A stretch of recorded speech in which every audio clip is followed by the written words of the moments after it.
And we're live. Looks like it. All righty. Awesome. Awesome. Welcome back to another Lunch and Learn.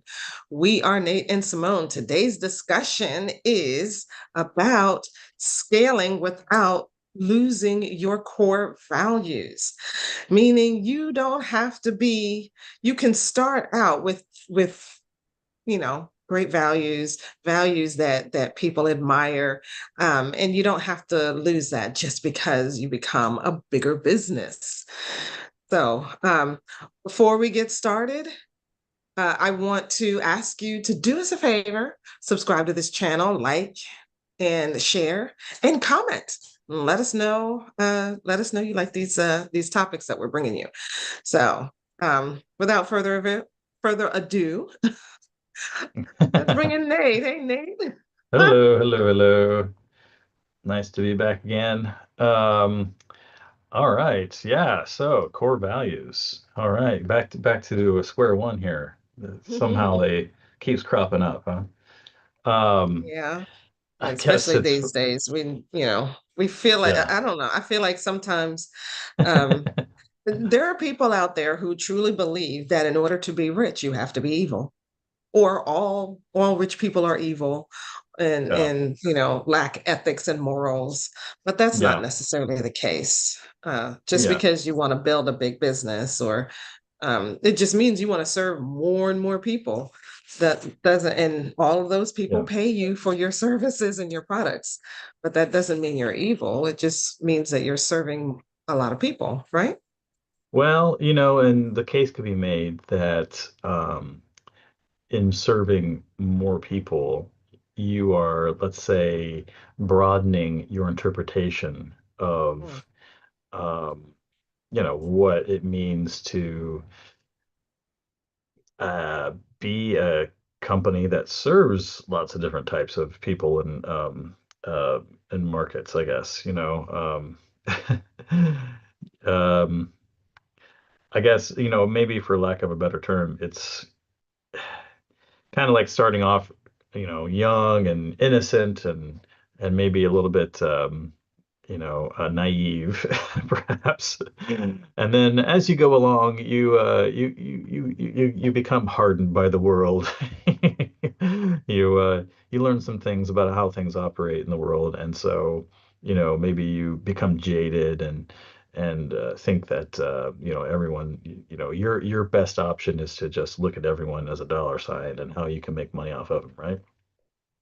But we're saying here, that's probably not the best way to go about things, Right. That to doesn't put it necessarily nicely. have to be the case, right? So, Yeah, yeah, um, yeah, I feel like yes, you do. You as you grow, you do become much more wise, I guess, about the ways of the world and how things are working. But but we still govern ourselves, and we don't necessarily have to, go the way uh, that some people are going. Um, and you can still hold on to your ethics and morals even as you grow. yeah, Just because the world is doing a particular thing doesn't mean that you have to. That's my yeah, feeling and about it. yeah, and I think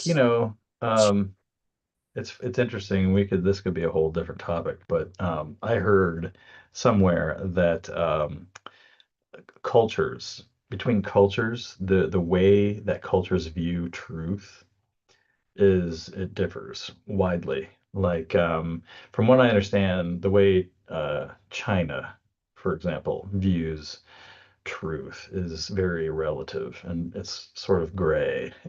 There's no it's not black and white. It's not this that there's a lot of in between, Yeah, and so there's that to thinking to take into consideration though too as well. that's But true too. Because I think about like how some countries view life really.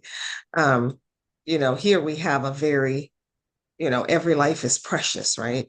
Um, but in some countries they don't see it that way. It's like there's so many people. If you have over 1 billion people in your country, it's like, oh, we lose a few, it's not a big deal.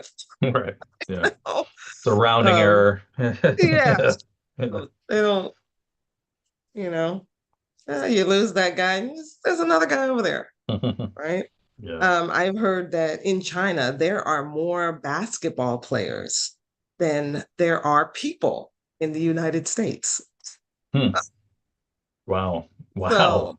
you know, talk about an abundance of people. So, Hmm. yeah, I guess you would view life differently.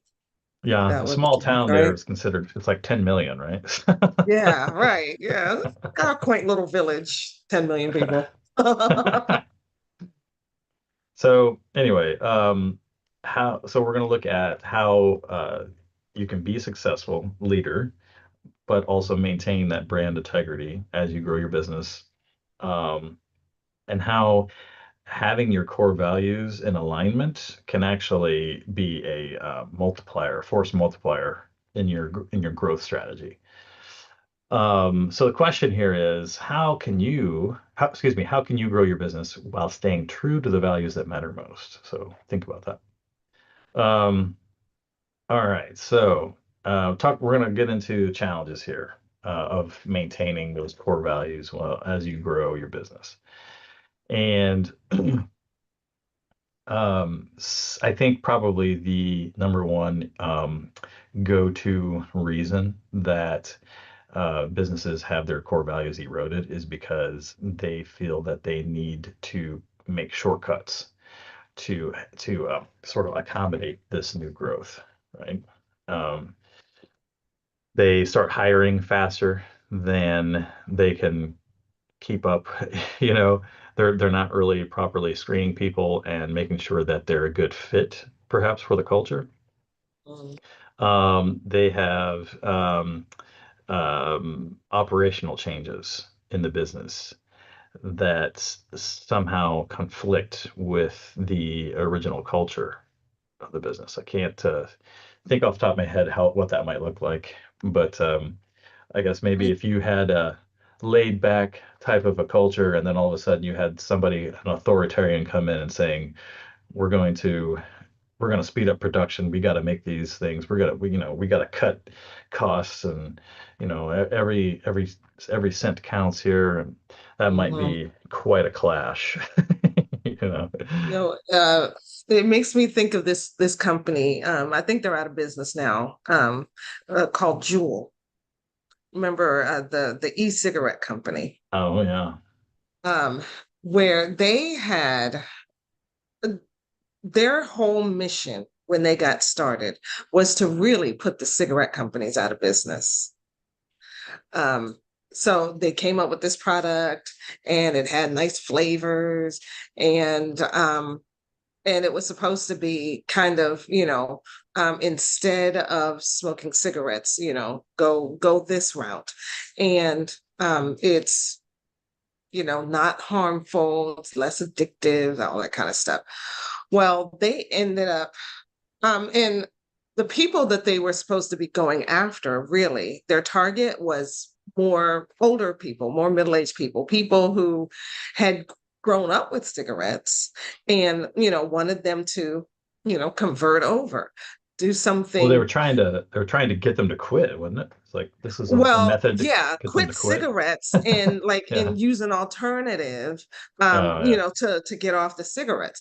Well, the problem was then they brought in a marketing person, and that marketing person started marketing towards younger people, Oh my. people who weren't thinking about cigarettes at all. They grew up with cigarettes are unhealthy, and they'll kill you, and these are not the kinds of things that Yeah. you don't want to start smoking, right? Yeah. So they basically had the company produce all these flavors, and they started marketing towards younger teenagers, early 20s, kids like that, and putting more and more nicotine into the product to make it so much more addictive. um, and it turns out that like other companies were copying them, and other companies ended up putting like harmful things into there, but it got blamed on Juul because Juul was the most prominent e-cigarette company out there. Mm, yeah. So I mean, it's an example of a company that really really lost its way, and I feel like Mm, the owners, they let this marketing person derail them from their original mission. Their original mission was, you know, let's move people away from cigarettes and into something more helpful mm. to them. But they ended up going in a completely different direction. And I'm thinking, you own this company, you're a CEO and COO. This is your baby. Why would you allow a marketing person to come in and take you down a completely different path? Mm. I guess maybe he promised that the company will survive because they had expenses and maybe they weren't meeting all of their revenue targets and all of that. Um, but yeah, they ended up being bought by a cigarette company. So the very thing that they didn't want to have happen ended up Mm, happening. my Um, gosh. yeah, Talk about backfire. Big yeah, time. yeah, very, very bad, very bad. Uh, that reminds me of um, Tim Hortons, another example where they wanted to compete with Starbucks and they abandoned their Canadian roots, which has apparently alienated lots of Canadians against Tim Hortons. Um, it's interesting, but something similar, right? Um, Yeah, it's like stick with what makes you unique and what your clients like about you, what your customers like about you. mhm. Um, yeah, that's interesting. Yeah, somebody I saw had AI create a Canadian, like the most Canadian image that they can imagine, and it was like, Wayne Gretzky, hockey, Canadian Mounties, Tim Hortons, Maple Leaf. Like, anyway, Oh my um, goodness. I guess that's gonna have to change now. Um, Mm. all right, so. Xerox, I guess, is another example I have here. My wife's sister used to actually work for Xerox back in the day, Oh yeah. but they had poor legal and ethical decisions, which I don't know the details of, but they basically they let their core values weaken to the point that it made them create or take financially unsound decisions here, or put them in quicksand basically. Yeah. Um, Mm. and you know, another couple of the famous Blockbuster and Netflix tale. Yeah. Somebody Netflix came calling and said, "Hey, you want to buy us?" And they said, "Ha ha ha." Videos that's never going to happen. That streaming thing is never going to take off, right? So, uh, Well, you know what it is. They felt threatened, not necessarily by the video part, but by the fact that um, when it comes to core values, I feel like they forgot what their real mission was, right? They were supposed to be providing like an easy way to get access to movies and entertainment. And along comes Netflix and says, we have a way to do that even better. But what Blockbuster did was they lost their core values. They were like, well, it's not about the videos, it's about the late fees.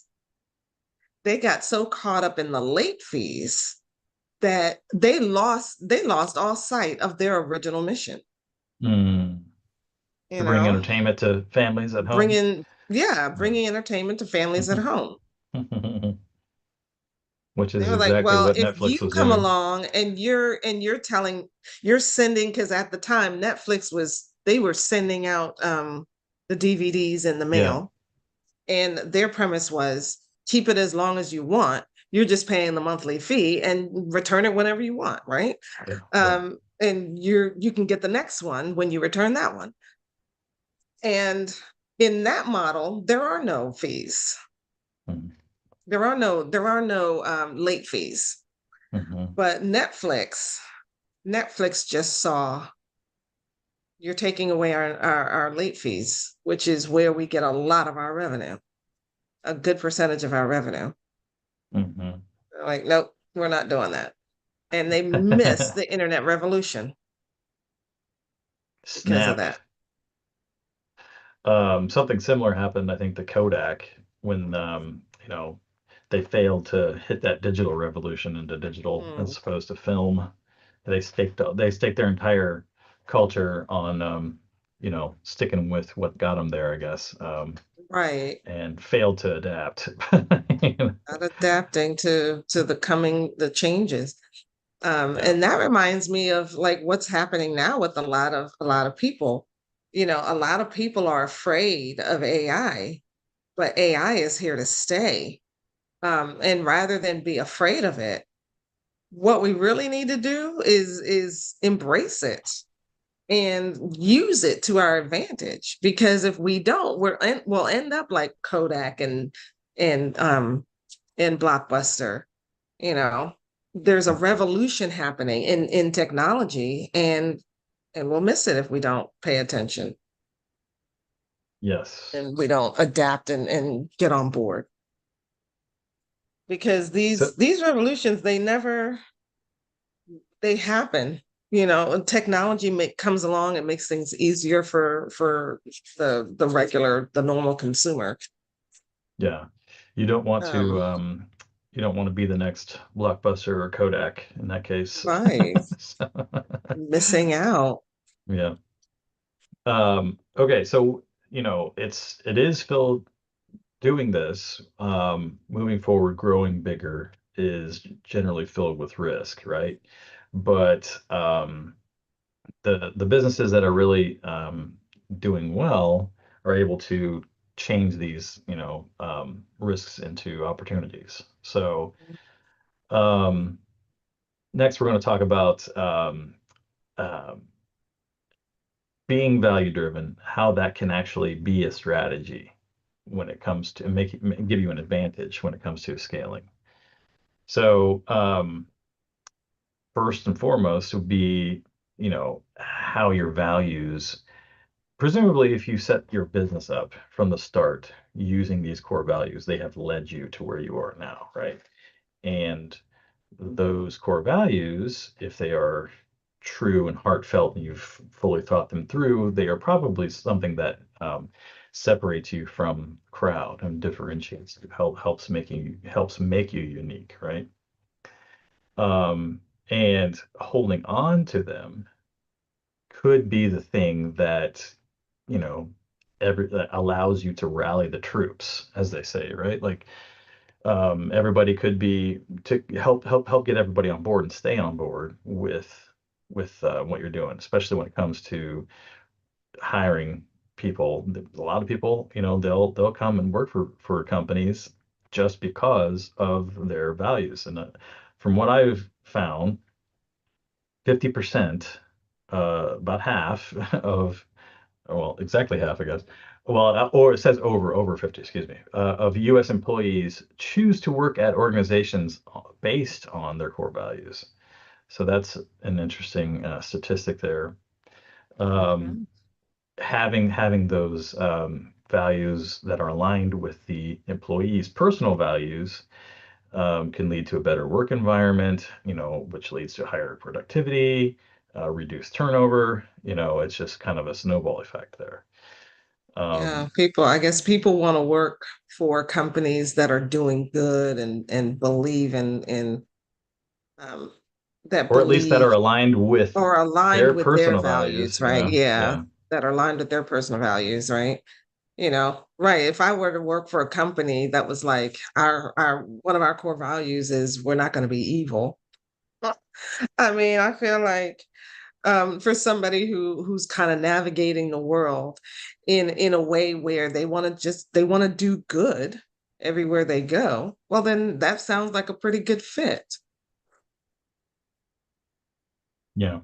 I was talking to someone not too long ago about they used to work on Wall Street, and they were saying that basically, the newer younger generations these days just don't seem to get it. They Mm. they come, they start working, and they're like, so when is vacation? That does not happen. No, no, no, no. You have to. It's an understood thing where you are giving up part of your life in exchange for the monetary reward that you're getting there, Yeah, right? And if you can't take yeah, it, if that is not something that you value, then you're not going to survive. It's not going to happen for you.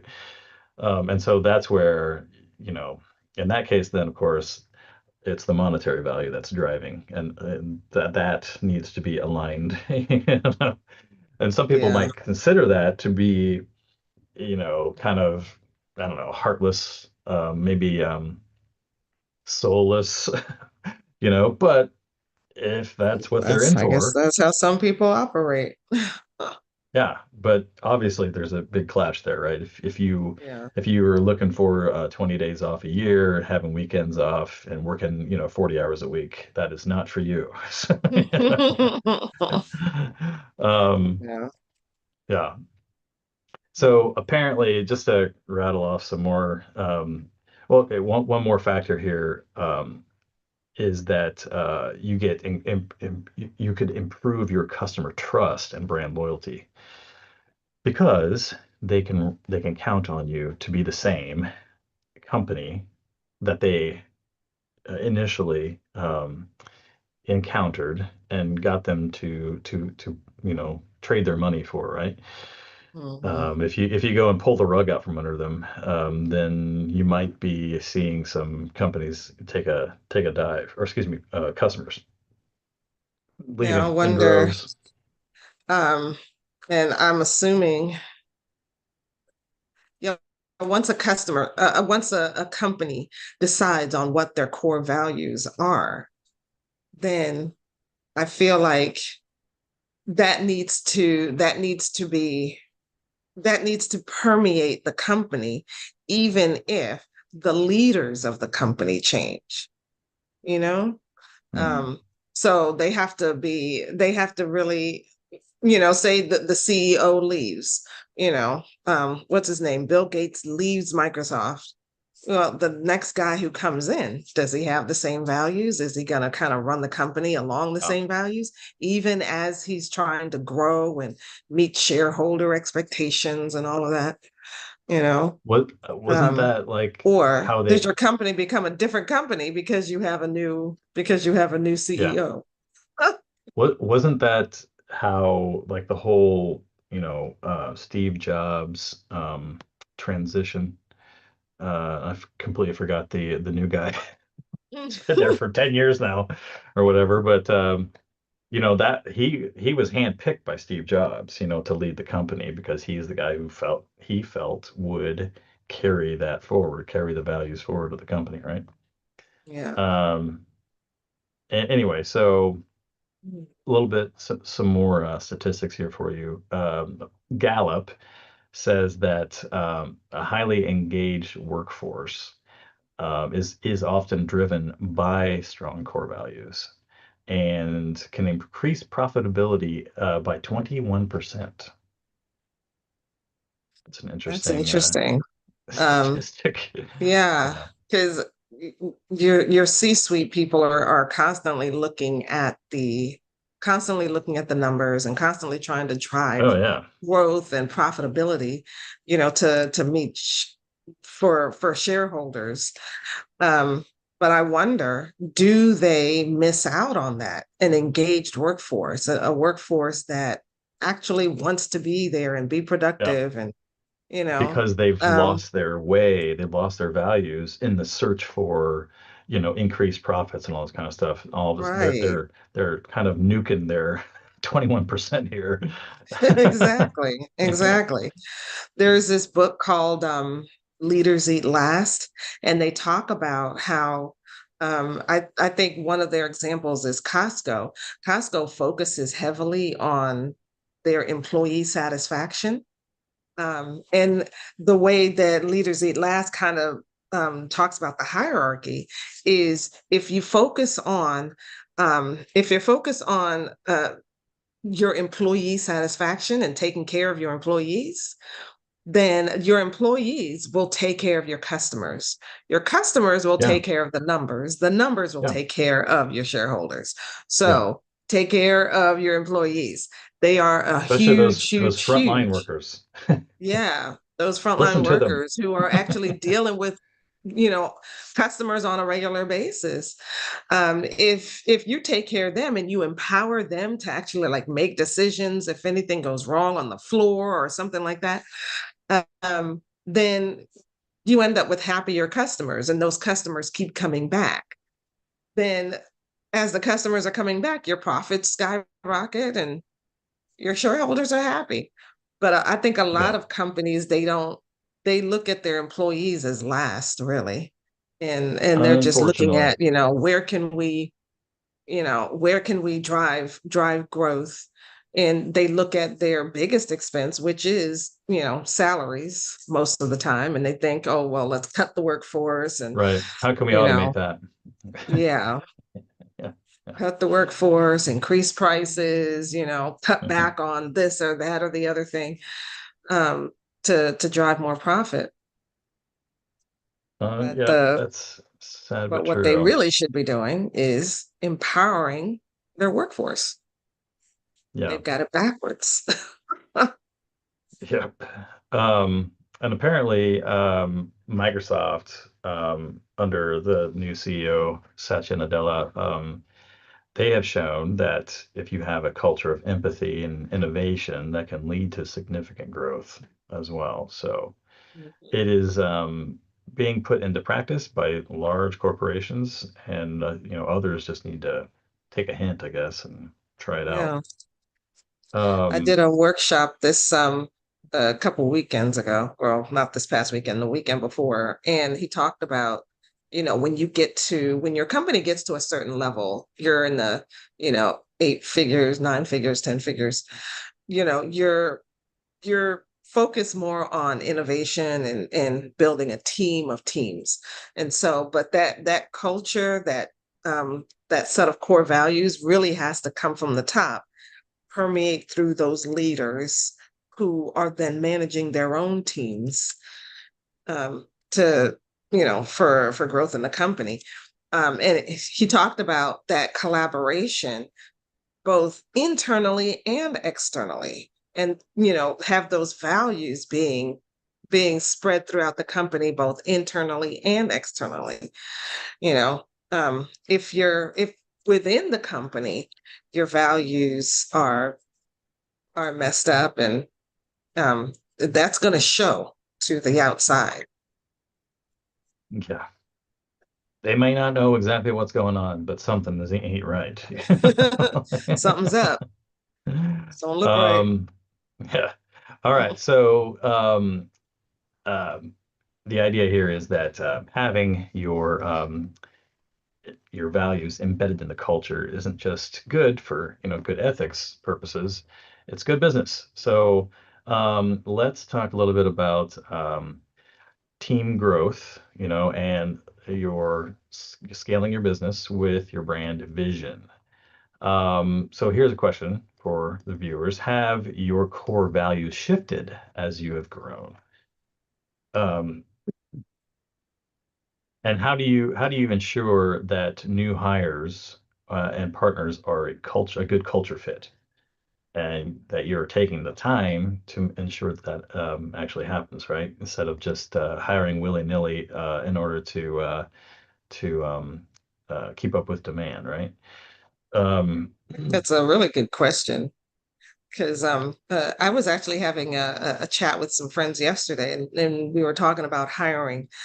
um we talked about like how when you're looking for a job, you may turn up for the interview dressed out, decked out in a suit, hair combed and big smile on your face, and you show up super polished.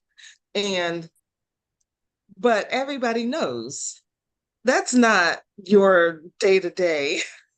That's not your day Mhm. to day Yeah. attire. That's not your day to day demeanor. You're showing up in a way in order to make a good impression, right? But then once you Yeah. get on the job, do you just go completely the other way and now you're grunge and you're putting your feet up on the table and you're Mm, mm. you're walking in with holes in your jeans every other day, Yeah, I have a funny right? story about that actually. Personally. Yeah. So when I interviewed for my last gig, I I showed up. So I talked to somebody prior to, and they said, just wear, be casual, wear something casual to the interview, whatever. And I wasn't exactly sure what they meant by that, right? Here, this is a corporation, so like 800 people. So I thought, well, maybe they mean, um, maybe that means, wear khakis instead of a business Like, suit, right? yeah, more of a business casual, right? Yeah. So I show up in a sports jacket and khakis, right, to my interview, and it was like 45 minutes till they like call me in for the actual interview. I'm like, what is going on? So when I get in there, my boss, the guy who became my boss, uh, you could tell that he had just finished shaving, and I think what ended up happening was that he had to go home and put all these clothes on and shave just so you know what I mean, like to kind of match how I showed up. Um, Wow. yeah, exactly. And the reason I think this is because after I got hired and got in there, I realized that what they meant by casual was just you know, it could be like, dress slacks and like a polo. I could have shown up in that and been fine. You know? So I find it very interesting that he felt the need to match your demeanor, it's interesting, isn't it? Yeah. Yeah. especially him being the authority.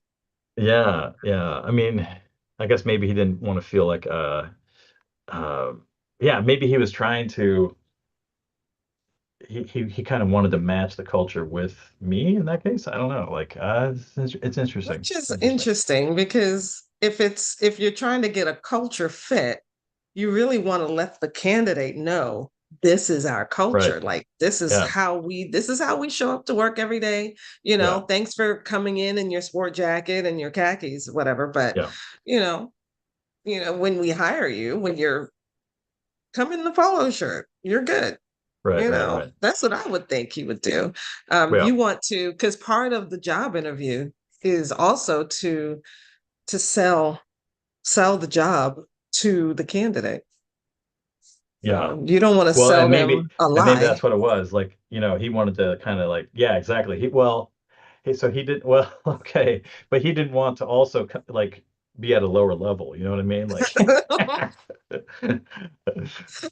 It's I took it interesting. up a notch, and he had to meet me there. That's what it was. That's hilarious. But anyway, It's needless wild. to say, I quickly adapted to the company culture. Didn't no more of those sport coats. But Wow.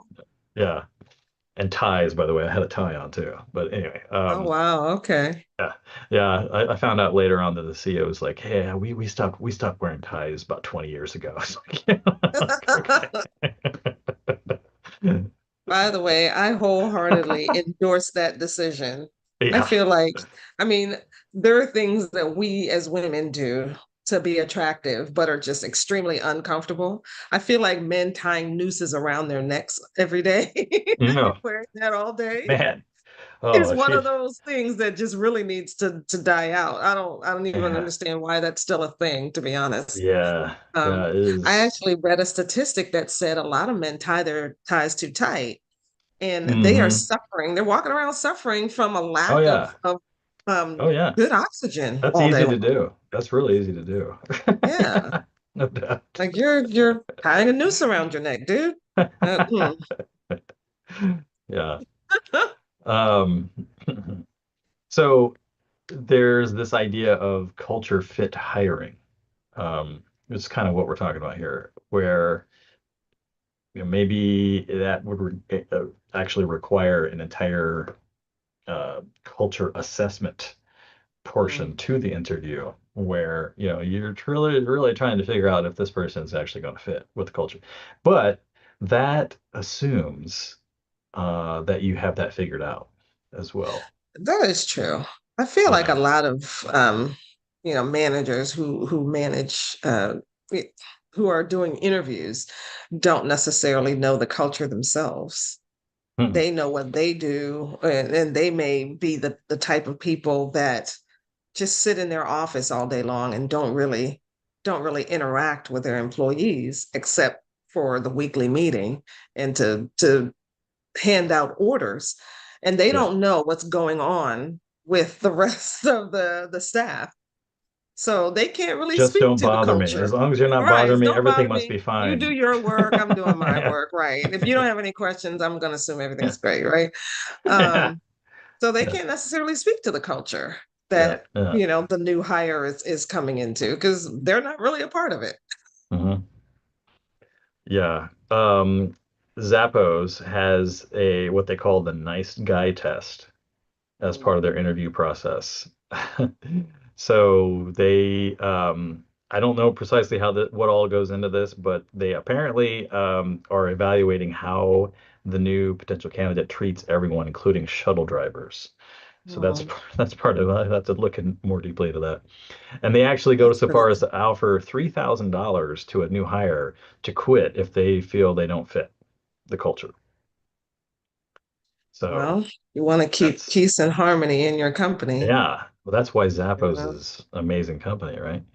Yeah. Um, some of the best customer service on the planet, from what I understand. Can't say as I've actually used their services because I'm not really big into shoes, but I hear that it's second to none. Another example would be Patagonia.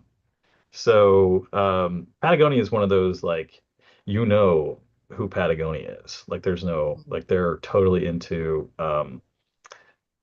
corporate giving and sustainability. Their products are made with sustainable, traceable ingredients, elements, and they're very big into not ruining the environment, right? And helping to Mhm. support it in any way they can. And part of that is to give an optimal experience to their employees, you know. But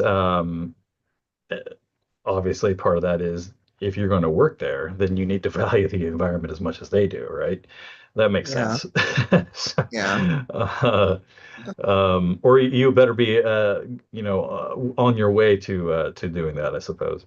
Um, and Oh, apparently they start reading their resumes from the bottom so that they can actually see the candidate's personal interests and passions, which is where a lot of people put them, right? Like I enjoy Yeah, doing, skiing. I like yeah, cycling, their etc. Like hobbies and their, yeah, show and that they the have some side kind of personality, projects and and yeah, yeah, well, that's where yeah. they start. So they don't want to know necessarily where you worked and all your Oh, experience, but yeah, how do you have fun, I guess.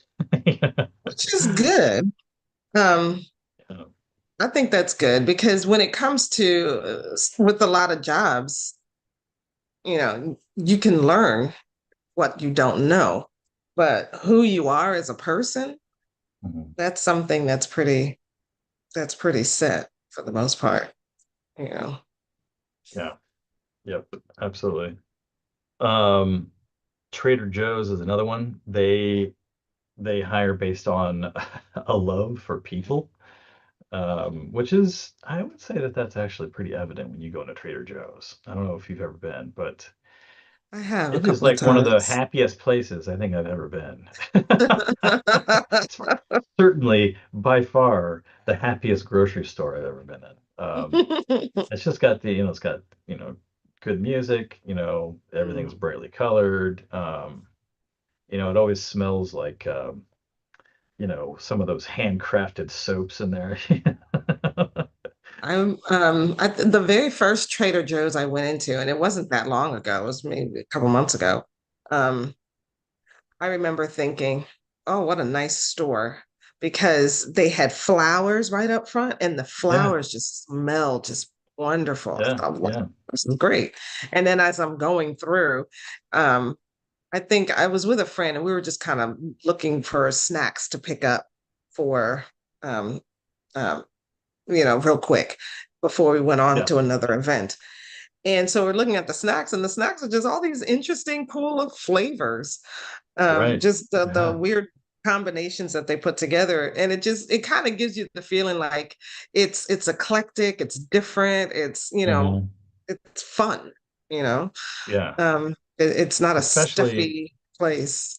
especially when you go to check out and they are the cashiers will chat you up or not depending, but they're just, super friendly, always ready to lend a hand. Yeah, Yeah. so it's a different experience.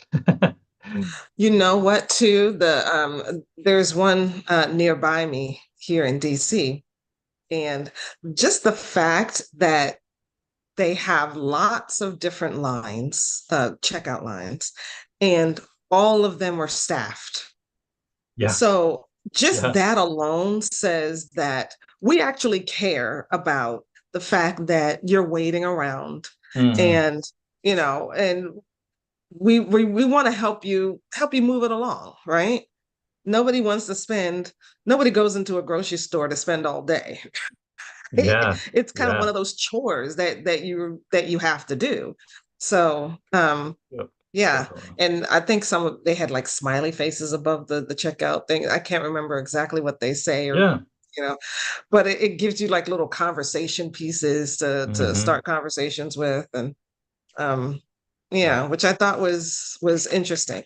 But like yeah, when it comes to operations, kind of sharing your company culture with your customers and people from the outside, the customers feel what your company culture is just by how you operate and how you treat them, how you do things, you know absolutely.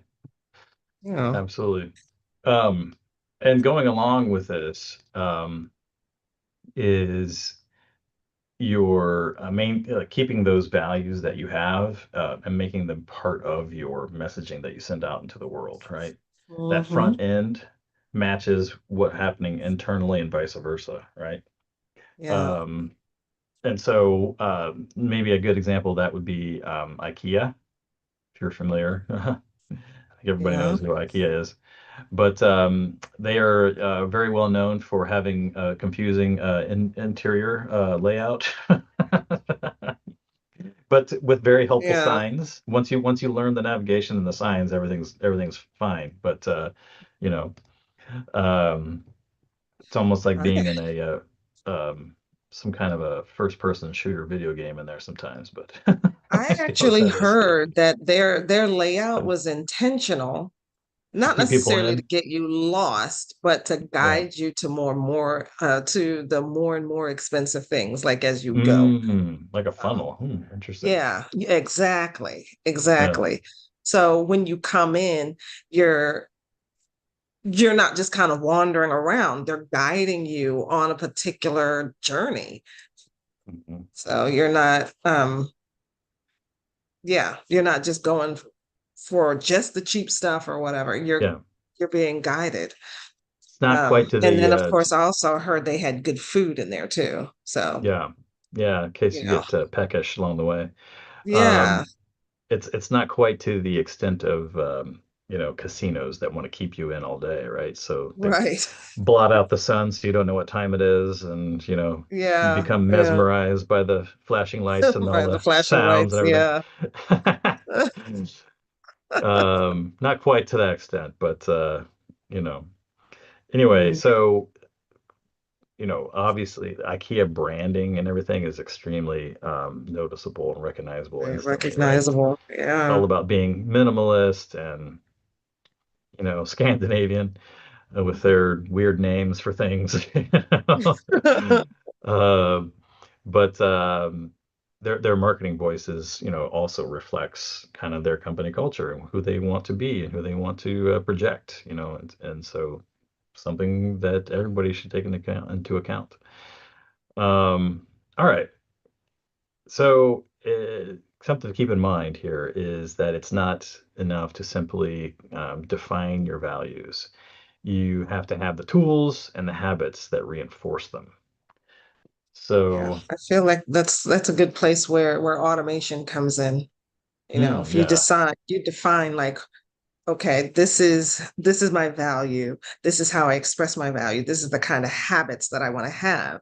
And so when you bring in automation or when you bring in staff and you create a system that the staff follow or your automation implements, then then you can create those habits and your clients and even your employees and your staff have the same experience consistently.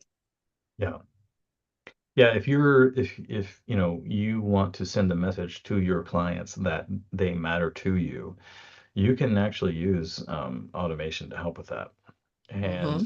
it could be as simple as setting up a reminder to get in touch with so and so about so and so, such and such, right, in their life Yeah. that you talked about the previous conversation, right?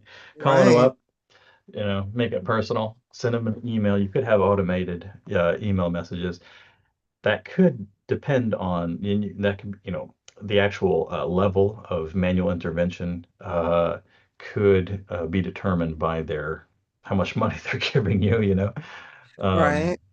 so but I even the little things can often be It's enough, right? really you can really it makes it pretty easy actually when you set up automations um to help to foster that sense of I'm here for you, I'm thinking about you, I want you to do well in the world and get better and and I'm here to help you, all that kind of stuff. um uh when I ask people like, are you personalizing the messages that go out to your list, and they'll say, oh well, yes, my CRM uses tags that have the first name in it, so then when the message goes out it says, hey Dolly, or Yeah. hey Jim, that kind of thing, and they get that, and that feels more personal. But I feel like personalization goes beyond that. Hmm. Do you know where they are in your pipeline? So when you send them a message, it's an appropriate message. You're not sending a client a message meant for somebody who hasn't purchased from you yet. Or you're doing an event and you're sending everybody, are you sending everybody the same, reminder messages? Or are you sending them tailored messages? Say you had the event and there are people who register but didn't show up. Are you able to send them a message after the event happens and say, hey, we missed you, we were looking for you on on the call, on the event, in the room, and but we didn't hear from you? That's personalization. um, Sending you're a meeting them exactly where they are. Yeah, sending even like sending them a reminder on their birthday, or Hmm. a happy birthday greeting on their birthday, or Yeah. I have it set up so I get in touch with them and do something special on the anniversary of our first interaction, right? Yeah. And it kind of escalates as it goes along, right? One year is just like a $10 gift certificate. Year two is something else, you know what I mean? So Hmm. um, something like that, even making it Yeah. Real really personal. about yeah, I mean, making it really about, hey, thanks a lot for sticking around, like it's easy. I know there are a lot of choices out there, like and Right, that's true. Um, one thing that I do with my long-term nurture series is that I send check-in messages every so often to my list, mhm, and that has been game changer, because I'll send a message that says, hey, just checking to see how you're doing. Is there looking to see if there's anything we can collaborate on? Are you working on anything right now? Anything like that? And people people will get back to you. It's an automated message that goes out to them, but they respond to the message. And then and I end up having just these beautiful conversations with people. And I've also gotten clients from it just because I've checked in. And they're like, you know what? I like somebody who just stays in touch, you Mm-hmm. know. Um, and so I want to stick with you because you're staying in touch with me. You're constantly following up. So that it goes a long way. It really does. Yep. And then, keeping notes on the conversations that you've had with them in the past, and you mentioned the what you've talked about in the past. People appreciate It's you where your remembering. it's where your CRM comes in handy, right? You're putting because you're Yeah, recording those absolutely. interactions and those notes there. Yeah. So, all right, perfect. So, let's all right. So alignment, excuse me, value alignment. Um, that can help inform and your strategic decision making, making sure that you are sticking to what got you there as far as your core values, right? Mhm. It can also affect your hiring decisions, your marketing decisions, and any kind of further growth strategies that come into play. If your proposed growth strategy, for example, would involve, upsetting the employees in some way, then maybe you ought to rethink that. Oh, Um, not just about the bottom line. It's about people. yeah, and in the end, you're going to end up reaping the benefits from that anyway. So, Absolutely. um, something to take into Get that consideration. 21%, right? Yeah, exactly. Um, and all right, so the our going back to our first question, how can you grow your business while staying true to the values that matter most? So keep that in mind as you make your strategic decisions about your business as you grow. And yeah, anything else? That's it, really. Just making sure that as you're growing and you're hiring and you're taking on more clients, and make sure that your values are core and they're set in your mind. Not only set in your mind, but you are sharing those values with your teams so that they get passed down, and every department knows what the values of the company are so they can continue those, living those out. And I think it's a great thing to as you're even with your teams, but also using automation to build those habits that that express those core values, um, so that you won't be like Blockbuster and forget that you are here to help people with entertainment, not just collect late fees. Hmm. So Yikes. Yeah. you don't miss out on great opportunities. Keep um your eyes on the problems that you're solving, right? For your company, for yes, your customers, how you're helping improve their lives, right? absolutely, Ideally, rather than absolutely. trying to extract fees Just from them and extract like the last dollar that you makes possibly me, can from yeah, people. yeah. That's not what you got into business for, is it? That's not what anybody goes into business for. We go into business to solve problems, you know. That If you reminds me of another example. Wells Fargo would be one. Oh, mm. anyway, yikes. But see, Anyway, that's not what you ever want to have happen when people yeah, think of your company name going, ugh, yeah, yeah. Ugh. it's not Whoops. good. Yeah, That's no, not good. Yeah, I yeah. can think of another bank. It gives me the same cringe feeling. But yeah. So No. ultimately, it so what we're saying here is it is possible to maintain morality, ethics, your core values as you grow. It doesn't have to be eroded, and you don't have to become a soulless corporation if you don't want to. All Indeed. right. Well, that's it for us today. Thank you so much for watching.